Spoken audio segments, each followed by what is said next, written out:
Glória a Deus, cumprimento a igreja com a paz do Senhor, amém? Amém, irmãos? Louvado seja o nome do Senhor.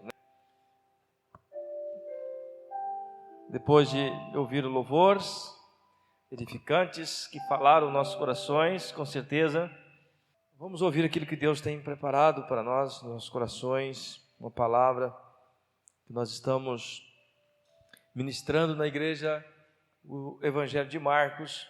Estamos dando continuidade ao Evangelho de Marcos. Hoje nós vamos ler capítulo 3, do versículo 7 ao 30. Vamos fazer essa leitura para depois nós aplicarmos e tirarmos lições desse texto para nós nessa noite. Amém, irmãos? Louvo a Deus pela vida de cada irmão, de cada irmã que está aqui nessa noite. Deus o abençoe. Evangelho de Marcos, capítulo 3, versículo 7 a seguir diz assim: Retirou-se Jesus com seus discípulos para os lados do mar. Seguia-o da Galileia uma grande multidão, também da Judeia, de Jerusalém, da Idumeia, da além do Jordão e dos arredores de Tiro e de Sidom. Uma grande multidão, sabendo quantas coisas Jesus fazia, veio ver com ele. Então recomendou aos seus discípulos que sempre lhe tivesse pronto um barquinho, por causa da multidão, a fim de não comprimirem, pois curava a muitos, de modo que todos os que padeciam de qualquer enfermidade se arrojavam a ele para o tocar. Também os espíritos imundos, quando ouviam, prostraram-se diante dele e exclamavam: Tu és o Filho de Deus. Mas Jesus lhes advertia severamente que não expusessem a publicidade. Depois subiu ao monte e chamou os que ele mesmo quis e vieram para junto dele. Então designou 12 para estarem com ele e para os enviar a pregar, a exercer a autoridade de expelir demônios.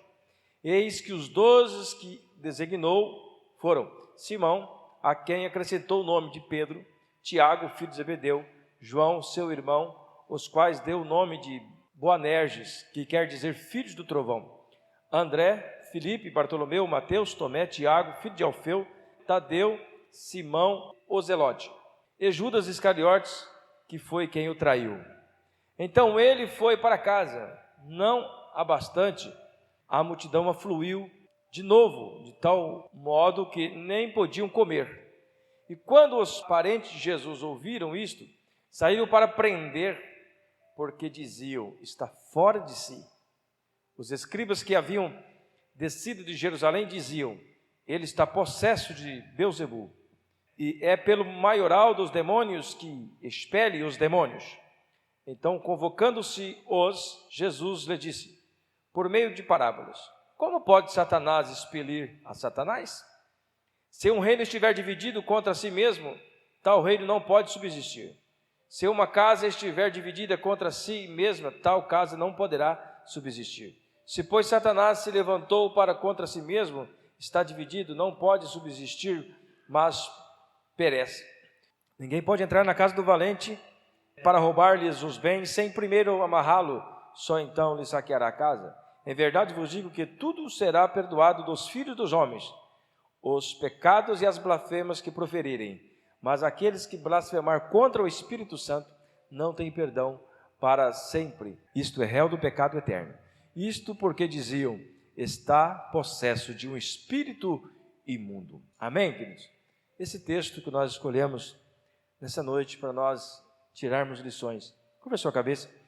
Pai amado, nós te adoramos, nós glorificamos o teu nome, e neste momento eu peço ao Senhor que esteja nos dando capacidade, inteligência do teu Espírito Santo, para podermos aplicar esse texto da forma que o Senhor tem colocado no meu coração. Tenho certeza que é papel do teu Espírito Santo convencer, aplicar, ó Deus amado, em cada coração. Em nome de Jesus, que nós possamos sair daqui edificados com essa palavra, no nome de Jesus. Amém, meus irmãos? Interessante que o texto que nós lemos, os versículos anteriores, vai dizer sobre o fato de Jesus ter curado o homem da mão mirrada. Foi esse o texto que nós lemos. na mensagem passada que nós ministramos sobre Marcos. Jesus curou o homem da mão mirrada. E então Jesus saiu daquele local. E os fariseus e os herodianos, os saduceus, enfim, os mestres da lei, procuravam um meio para prender Jesus, para pegar Jesus em alguma falha, porque eles tinham muita inveja de Jesus. Esta é a realidade. Eles tinham muita inveja de Jesus, porque Jesus vinha, fazia e acontecia. Fazia milagres, prodígios e sinais. E os fariseus e os saduceus, homens da lei, conheciam a Torá, dono da verdade, entre aspas, e não conseguia fazer nada. Eles não faziam nada. Tanto é que quando Jesus ensinava, as pessoas diziam: ele fala como quem tem autoridade, não como os fariseus e os saduceus. Então Jesus tinha realmente um diferencial muito grande, por ser ele o Filho de Deus, por ser ele o Messias escolhido do Pai. E aqui nesse texto que nós lemos, o primeiro relato aqui do versículo 7 até o versículo 12, vai dizer que multidões iam até Jesus, não só da Judeia, não só da Galileia, mas aqui de todas as regiões ao redor de Cafarnaum, possivelmente.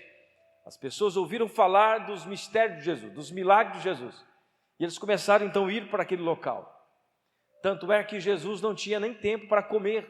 O texto que nós lemos aqui vai falar que Jesus e seus discípulos nem comiam às vezes, porque não dava tempo. Eram muitas pessoas que procuravam Jesus.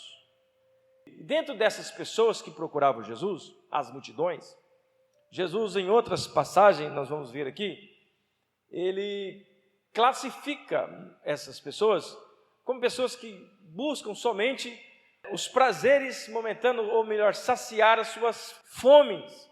Muitos procuravam Jesus não pelo fato de Jesus ser o Messias, mas pelo fato de Jesus multiplicar pão, pelo fato de Jesus fazer milagres. E na realidade Jesus não veio para que as pessoas fossem atraídas pelos milagres. Não. Jesus veio a este mundo para que as pessoas se convencessem de um reino, o reino dele, o reino que seria estabelecido. Jesus não veio simplesmente falar: eu faço milagre. Não, o milagre é simplesmente uma consequência do poder divino que tinha nele. Ele não veio fazer isso apenas, ele veio implantar o reino. E as pessoas que procuravam Jesus, as multidões que procuravam Jesus, elas procuravam por causa dos sinais. Elas não procuravam Jesus procurando a mudança de vida. Elas não queriam realmente entender o reino, mas elas queriam saciar a sua fome. Elas queriam um milagre, no seu corpo, de alguma forma. No primeiro ponto dessa palavra eu quero dizer isso: a verdadeira missão de Jesus e o interesse das pessoas. Desde o início de Cristo, não mudou isso até hoje. Muitas pessoas procuram a Cristo por próprio interesse, por seus próprios interesses. Elas procuram a Cristo pensando, vou dizer aqui algo, talvez você vai se confundir, mas não pense diferente, pensando em uma mudança radical na sua vida, para melhor.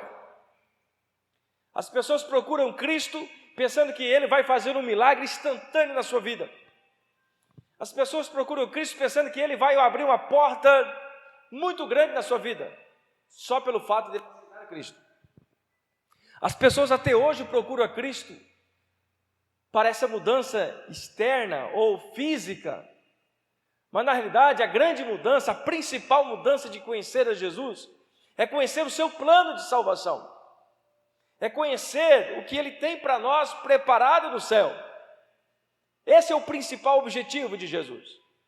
E aqui nós vemos nos textos, do versículo 7 ao versículo 12, Jesus é procurado por multidões. O texto vai dizendo que vinha pessoas da Galileia, da Judeia, de Sidom, está escrito aqui, da Idumeia, regiões do outro lado do Jordão. As pessoas queriam Jesus por causa dos milagres. Por causa dos milagres. Em outras passagens nós vamos ver quando Jesus realmente começou a falar duro com o povo, explicando realmente a realidade do reino, as pessoas começaram a ir embora. foram embora todos. E Jesus olha para os seus 12 apóstolos e dizem: vocês também não querem ir embora? E um dos apóstolos, não falo a memória, Pedro, falou para Jesus: mestre, para onde iremos nós, se só tu tens a palavra de vida eterna? Os discípulos, os apóstolos, eles já tinham entendido de uma certa forma qual era o objetivo de Jesus. O objetivo de Jesus era implantar o reino, era tirar da mente do ser humano que ele morria e acabou. Não, nós morremos e revivemos em Cristo, quer dizer, nós ganhamos uma vida eterna com Cristo. Jesus veio a este mundo para dizer: a vida de vocês não acaba quando vocês morrem, num sentido bem simples, mas vocês têm uma vida contínua com o Pai. Isso foi se concretizar quando Jesus ressuscitou dos mortos, e ele com seu corpo glorificado, agora ele aparece para muitas pessoas. Aí começou realmente a entender, as pessoas começaram a entender: é disso que ele estava falando, é dessa nova vida, dessa vida eterna. A primeira lição então que nós tiramos nessa noite: qual é a verdadeira missão nossa, qual é o verdadeiro interesse nosso em servir a Cristo? Por que procuramos a Jesus? Qual é a verdadeira intenção dos seguidores de Jesus hoje? Qual é a sua verdadeira intenção em seguir a Jesus? Logicamente que quando nós optamos em seguir a Jesus, todas as bênçãos celestiais reservadas do céu está para nós. Mas nós não podemos se basear somente nos milagres. Nós temos também que estar cientes que ser cristão às vezes vai envolver resistência, como eu tenho falado aqui sobre fé. Ser cristão às vezes vai obrigar você a crer em Jesus no momento mais difícil da sua vida. No momento em que você vai olhar acima e isso não pode ser de Deus. E você vai ter que tomar a seguinte decisão: Deus está no controle. Seguir a Cristo é ter realmente essa decisão tomada na sua vida. Você ouviu a palavra, você creu no seu coração, você agora confessa isso para todos: eu creio em Jesus. Independente da circunstância, independente se ele vai fazer um milagre ou se ele não vai fazer um milagre, ele continua sendo Deus, ele continua sendo o Senhor. Porque o maior milagre que nós já recebemos está reservado para nós no céu. O problema é que muitas pessoas querem seguir a Jesus igualzinho esse povo. Não mudou. Não mudou. Muitas pessoas deixam até de vir na igreja, porque eles começam a vir na igreja e fazem um objetivo, ou fazem um propósito melhor, fazem um propósito: eu vou seguir a igreja agora, e durante tanto tempo, se Deus não mudar a minha vida nesse tal ponto, eu abandono a igreja. Errado. Não é assim que funciona. Você tem que seguir a Cristo independente da circunstância, porque o maior galardão não é aqui na terra, é no céu. O que Deus tem preparado para nós de melhor está nos céus, é na vida eterna. A Bíblia fala sempre da vida eterna, não da vida na terra, da vida eterna.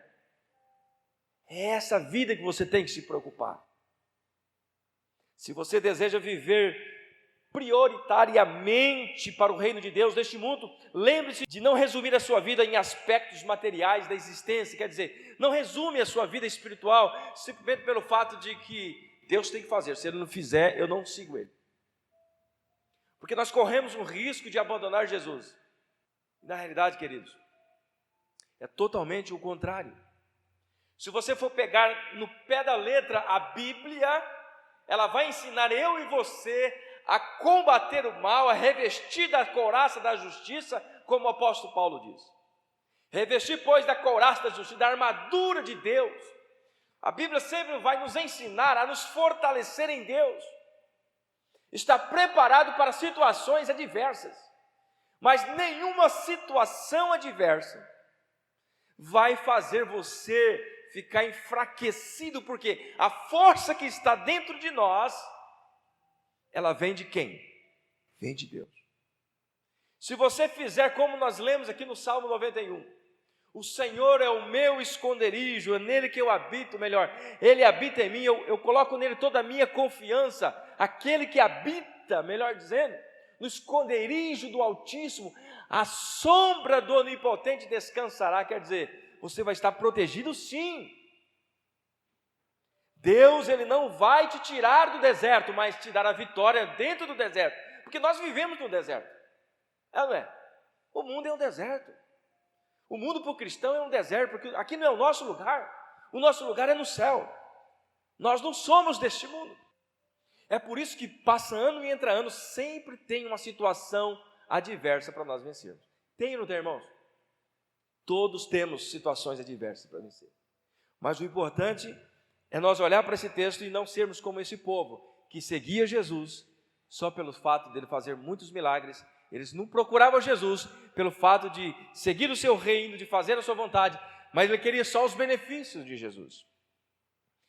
Jesus repreende quem busca só comida que perece. O texto de João, capítulo 6, versículo 26 e 27, Jesus diz assim: em verdade vos digo, vós me procurais, não porque vistes sinais, mas porque comestes dos pães e vos fartastes. Trabalhai, não pela comida que perece, mas pela que subsiste para a vida eterna, o qual o Filho do Homem vos dará, porque Deus o Pai o confirmou com seu selo. Os irmãos, prestou atenção nesse versículo? Prestou atenção no que Jesus falou aqui? Não busque pela comida que perece, mas busque pela comida eterna, pelo pão vivo do céu. Esse sim vai te dar a vida eterna. Nós não podemos ir a Jesus preocupado só com a nossa vida na terra, só com a nossa vida diária, só com os nossos problemas. Nós temos que vir a Jesus preocupado unicamente, principalmente com a nossa fé ou com a nossa salvação.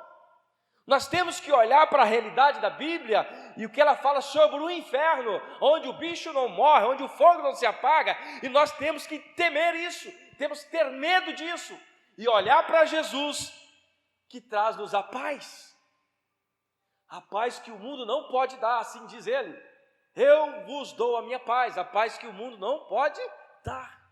Então, seguir a Jesus é unicamente pensar: eu não quero ir para o inferno, eu quero ir para o céu, eu quero seguir a Jesus porque eu quero a minha salvação. Eu não quero seguir a Jesus apenas para Ele me abençoar aqui na terra. Isso é consequência, é a vontade dEle, e Ele faz e Ele abençoa porque Ele é bom, Ele ama fazer o bem. Agora, se eu vou servir a Jesus pensando só nos benefícios materiais, eu corro o risco de abandonar Jesus. Pelo fato, você deve estar pensando: mas como assim abandonar Jesus? Porque quando a pessoa vem para a igreja pensando só nos benefícios, ele não se converteu ainda. Porque quem se converte, ele entrega a sua vida por amor a Jesus. Quem realmente se converte a Cristo, ele abandona tudo, é uma conversão, ele deixa tudo para seguir a Jesus, independente. Porque ele não está focado nas bênçãos, ele está focado na salvação. Louvado seja o nome do Senhor. Esse é o primeiro ponto desse texto, do versículo 7 ao versículo 12. Em segundo lugar, o que fazem os escolhidos? O que fazem os escolhidos de Deus? Nós vamos ver agora do versículo 13 ao versículo 19, onde Jesus agora, ele separa os apóstolos. Observa que Jesus vivia rodeado de multidões, muitos discípulos eram chamados, Jesus chamava muitos, mas quem ele escolheu foi só 12, ele escolheu 12 homens para estar com ele. E para que Jesus escolheu? Para quê? Primeiro, para aprender. Jesus escolheu 12 homens para aprender, Jesus escolheu 12 homens para evangelizar, Jesus escolheu 12 homens para libertar as pessoas. Jesus escolheu aqueles 12 homens para falar assim: olha, vocês vão fazer o que eu faço. Então o que eu quero dizer para nós nessa noite: nós não podemos ser apenas chamados, nós temos que ser realmente os escolhidos de Deus, preparados para aprender. Em primeiro lugar, aprender. Ninguém consegue fazer nada sem antes aprender, e aprender com Jesus, como Espírito Santo. De que forma eu posso aprender com Jesus e com o Espírito Santo? Lendo a sua sagrada palavra, lendo a Bíblia, aprendendo com Ele, os ensinamentos dEle. Nós vamos aprender aqui. Sem a ajuda do Espírito Santo, homem nenhum consegue entender a Bíblia. A Bíblia é um livro que se lê com a ajuda do Espírito Santo. Se você for ler essa Bíblia como ler um jornal, como ler uma revista, você não entende, nós não entendemos. Por isso, queridos, nós fomos escolhidos para aprender, para evangelizar e para libertar. O texto diz assim: Jesus subiu a um monte e chamou a si aqueles que ele quis, os quais vieram para junto dele. Escolheu 12, designando-os como apóstolos, olha só, para que estivesse com ele. Esse estivesse com ele é para aprender com ele. Enviar a pregar, quer dizer, para eles evangelizar, e tivesse autoridade para expulsar demônios, quer dizer, para libertar as pessoas. Observe então que os chamados de Jesus, ou melhor, os escolhidos de Jesus, eles têm este papel. Qual é o papel do cristão escolhido? Aprender, evangelizar e libertar. Você deve estar perguntando: pastor, mas eu não tenho essa autoridade. Eu posso dizer para você com toda a convicção que todos nós que recebemos Jesus Cristo, recebemos o Espírito Santo, nós temos este poder de evangelizar, de aprender, de libertar. O que nós precisamos realmente é buscar essa capacitação em Deus, orando, jejuando, buscando: Senhor, eu quero ser realmente um escolhido do Senhor. Porque corre o risco talvez de você estar na igreja e não sabe que você é um escolhido de Deus. Nós somos escolhidos de Deus. Então, por que não aprender? Como eu vou conhecer a Jesus? Em primeiro lugar, você tem que ler isso aqui, tem que ler a Bíblia. O desafio nosso é conhecer a Jesus. Quem era Jesus? O que ele fez? Quando ele nasceu? Que jeito que ele nasceu? Quais foram os presentes que Jesus recebeu? Quais foram os milagres que Jesus fez? Eu tenho que conhecer o nosso ídolo Cristo. Amém? Os batizandos estão aqui, sabe disso, né? Nós temos falado com eles aqui na quinta-feira sobre a ideia de ter Jesus realmente como um ídolo. Assim como os homens têm Neymar, jogador de futebol, como seu ídolo. Tem pessoas que contam a vida do Neymar, né, desde a sua infância até agora. Pergunta sobre Jesus, não sabe falar nada. Então nós precisamos conhecer a Jesus. Se nós formos escolhidos, nós temos que primeiro aprender. E como é que eu aprendo hoje? Jesus não está aqui pessoalmente, fisicamente. Jesus está aqui através do Espírito Santo, representado aqui da palavra. Eu tenho que conhecer a Jesus. Eu tenho que conhecer o seu caminho. Eu tenho que conhecer a sua verdade. Jesus escolheu 12 para serem parecidos com Ele. Escolhidos para aprender. Jesus escolheu a poucos. Escolheu a mim, escolheu a você, escolheu cada um de nós. Por isso que a Bíblia diz: muitos são chamados, mas poucos escolhidos. Então valorize isso, que nós possamos valorizar isso. Nós somos escolhidos, amém, queridos? É um privilégio nosso sermos escolhidos pelo Espírito Santo. Para quê? Para aprender de Jesus, para evangelizar de Jesus e para expulsar demônios, libertar as pessoas. Esse é o papel do verdadeiro cristão. Esse é o nosso papel. E quem cumpre a sua palavra, quem anda no seu caminho, quem faz a sua vontade, ainda traz consigo todas as bênçãos espirituais prometidas na palavra. Os anjos do Senhor acampam ao seu redor, como o salmo que nós lemos. Você não fique desamparado, não falta o pão sobre a sua mesa. Deus te sustenta em tudo, Deus abre portas, Deus fecha portas onde precisa fechar. Se você realmente entender que o seu papel é um discípulo para aprender, para evangelizar e para libertar as pessoas. Como é que eu consigo isso, pastor? Esta certeza: busca em Deus em oração, convicção, leitura da palavra. A primeira coisa que você tem que fazer é conhecer a Jesus. Evangelho de João é o texto mais propício para nós aprendermos sobre Jesus. Toda a Bíblia fala sobre Jesus. Mas o Evangelho de João, ele dá muitos detalhes sobre Jesus. Então o cristão que se diz cristão hoje e não conhece Jesus, está mentindo. Não é cristão. Não. Cristão tem que conhecer a Jesus. Não só saber que ele morreu e ressuscitou. Isso é o mínimo do mínimo. Nós temos que ter a sede de saber quem é o nosso mestre. Como que ele era. Os detalhes. Deixa eu dizer uma coisa para você mais importante ainda. A Bíblia não relata tudo sobre Jesus. Tem muitos livros históricos. Flávio Josefo é um, se você quiser ler um livro desse tamanho. Conta a história dos hebreus, lá do primeiro século. Até antes. Ali tem muita história de Jesus. Coisas que você fica assim de boca aberta. Como Jesus é grande, é maravilhoso, é poderoso. Como o nosso ídolo fez isso por nós. Precisamos ter essa convicção. 1 Coríntios 9,16, apóstolo Paulo diz assim: ai de mim se não pregar o Evangelho. Se anuncio o Evangelho, não tenho de que me gloriar, pois sobre mim pesa essa obrigação. Porque ai de mim se não pregar o Evangelho. Observe que o apóstolo Paulo sentia uma obrigação. Ai de mim se eu não pregar o Evangelho. Porque o pregar o Evangelho não partia dele mesmo, mas algo que envolvia ele para fazer. Ai de mim se não pregar o Evangelho. Se anuncio o Evangelho, não tenho que me gloriar nisso.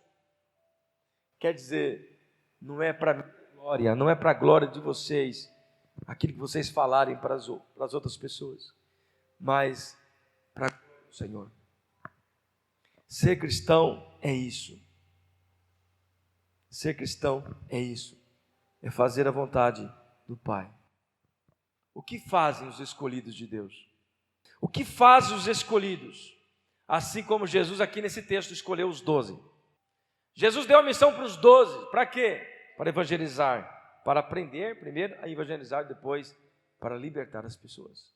Eu quero dizer para você nessa noite, você também foi um escolhido de Deus. Você também tem esse papel no reino de Deus, de aprender, de evangelizar e de libertar as pessoas.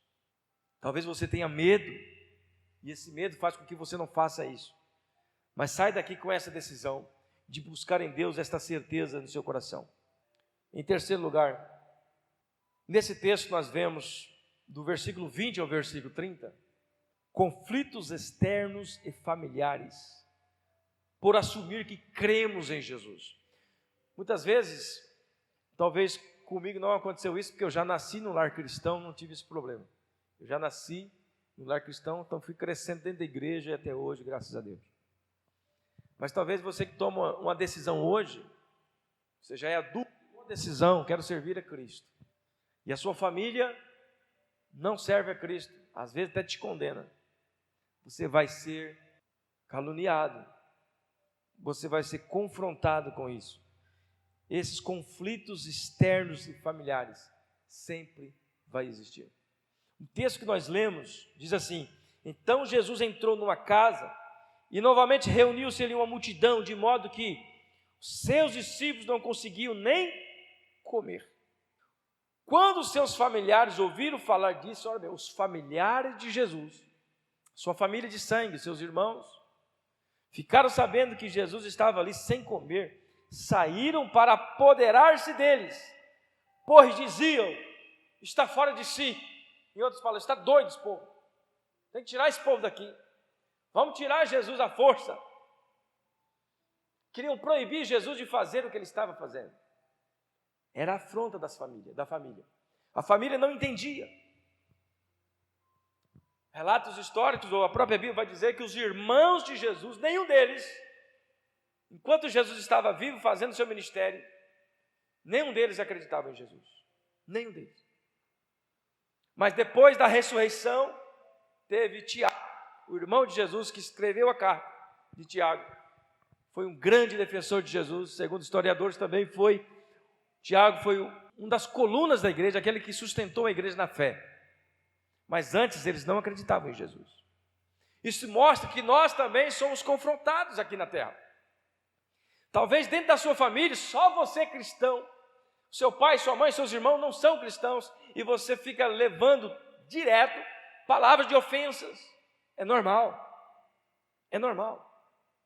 O que você tem que pôr na cabeça é que Jesus tem a palavra final. A palavra final de Jesus é: se você seguir-me, pegar a sua cruz e seguir-me. Observa bem, ele sempre fala que temos que levar a nossa cruz. E levar a cruz significa levar consigo as dificuldades, mas ele vai te ajudando, ele vai fazer com que você supere todas as dificuldades e você vai prosseguir. Seguir a Jesus tem um preço, como eu comecei dizendo. O preço de seguir a Jesus é abandonar o mundo, esquecer o que as pessoas falam e seguir realmente o caminho de Cristo. Porque aquele que perseverar até o fim, segundo a palavra, ele nos dará a coroa da vida. Irmãos, tem muita gente perdendo a coroa da vida, porque estão preocupados com a coroa da terra, com a coroa humana, com a glória humana. Aquelas pessoas, como nós começamos dizendo, que venham a Jesus porque querem somente uma bênção financeira, querem somente uma bênção familiar, que Deus resolva o seu problema, mas esquece que o maior milagre já está lá reservado para você. Se todo mundo entendesse o principal objetivo do Evangelho, não teríamos essas pessoas que abandonam Cristo porque Ele não fez, como se Jesus fosse obrigado a fazer tudo para nós. Estou dizendo para você que Ele faz e tem prazer em fazer, mas o que nós temos que entender: se Ele não fizer, continua sendo Deus; se Ele fizer, é Deus também. Porque o nosso objetivo não é aqui, irmãos, nosso objetivo é lá, lá nas alturas. Aí eu faço uma pergunta para nós: se nós morrermos hoje, para onde irá a nossa alma? Será que hoje, se Deus levar a sua vida, a sua alma, será que você realmente vai para o céu? Será que você está aqui nessa noite pensando unicamente na sua salvação? Ou você está aqui nessa noite pensando em como vou conseguir uma bênção financeira? Como vou conseguir me libertar deste mal, dessa doença? Será que é só isso? Se Jesus condenava essas pessoas, eu também, como ministro da palavra, como servo do Senhor, eu tenho que condenar essas atitudes. Essas atitudes não podem acontecer dentro da igreja de Deus. Ele vai fazer independente se eu querer ou não, mas o que nós temos é que ter essa convicção de que Jesus já fez tudo o que Ele deveria fazer por mim e por você, sem merecermos nada. Então nós somos escolhidos para aprender com Jesus, para evangelizar as pessoas e para abençoar as pessoas, libertar as pessoas. Quantas pessoas você já libertou através do dom que Deus te deu, da oração, da palavra, do louvor? Faço a pergunta para você: quantas pessoas já se chegaram a Cristo por causa de um testemunho seu, por causa de uma oração que você fez?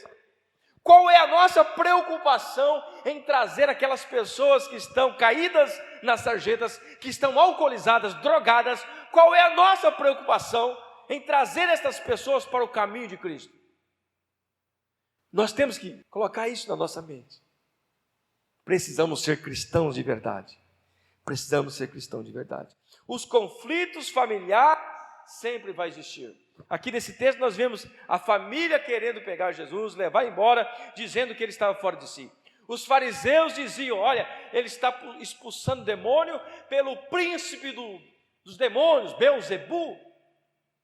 Aí Jesus dá aquela lição para eles aqui: como pode o demônio expulsar o próprio demônio? Isso se torna uma casa dividida, e casa dividida, ela não pode ir a lugar nenhum, vamos dizer assim.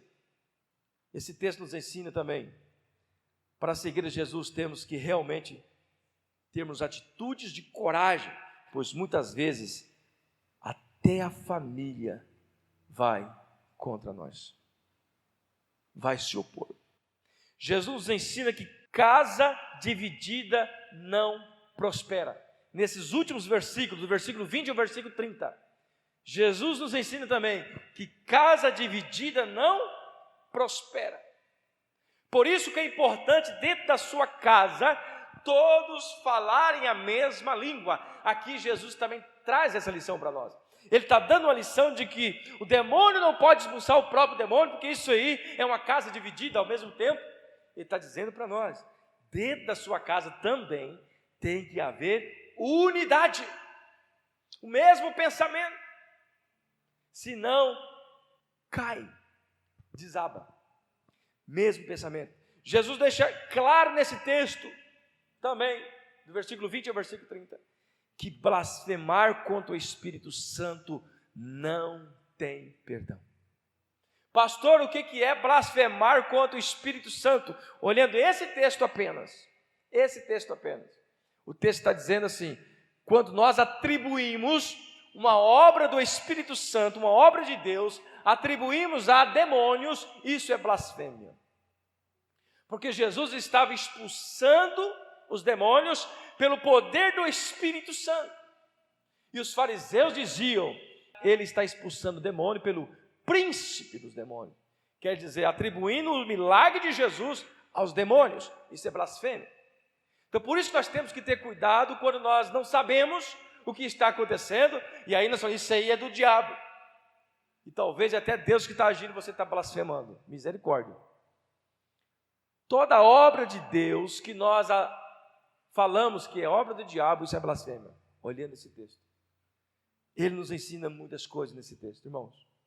E um dos principais ensinamentos desta mensagem que eu guardei no meu coração, quero que você guarde também, é sobre sermos escolhidos de Deus. O que fazem os escolhidos de Deus? Você é um escolhido, eu sou um escolhido. Os escolhidos de Deus, em primeiro lugar, escreva isso na sua memória, aprende. Quem não aprende, não consegue evangelizar. Quem não aprende, não consegue libertar. Você só consegue fazer algo ou falar alguma coisa se você aprender com alguém. Quem é o nosso mestre? Jesus. Quem é o nosso mestre? O Espírito Santo. Qual é o livro? A Bíblia. Se nós lermos a Bíblia, com a ajuda do Espírito Santo, você vai ser capacitado de sabedoria, você vai conseguir falar para as pessoas vão ouvir você, e não são muitas palavras não, viu? Poucas palavras que você falar, pessoas vão ser transformadas pelo poder que há na palavra de Jesus, e no Espírito que está em você, o Espírito Santo. Aleluia, glória a Deus, irmãos.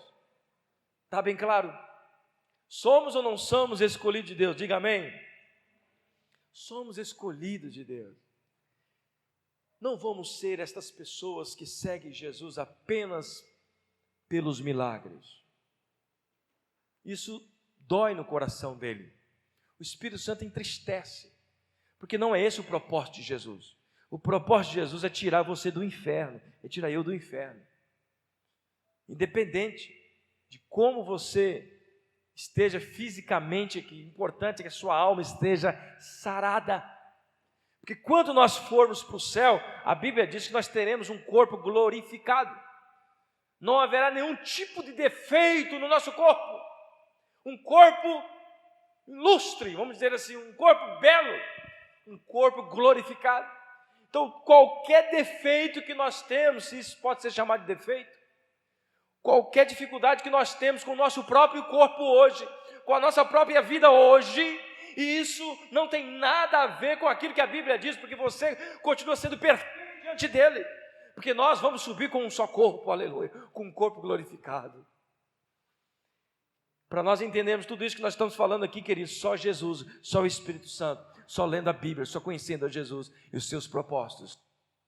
Aprender com Jesus para nós evangelizarmos e para nós libertar as pessoas. Amém? Vamos ficar de pé? Vamos já encerrar? Glória a Deus. Feche seus olhos. Faça uma reflexão na sua vida sobre esse texto, sobre essa palavra. Qual foi o momento que você procurou Jesus por puro interesse?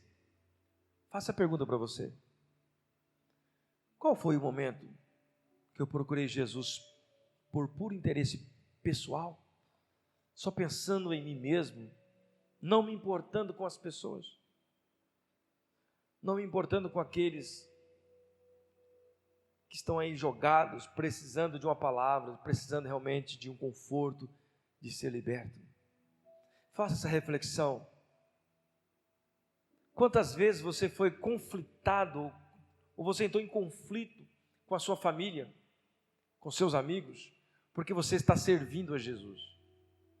Lembra que nesse texto, o próprio Jesus, o Filho de Deus, a sua família, perseguia. A família de Jesus, a família, os seus irmãos de sangue, perseguia Jesus.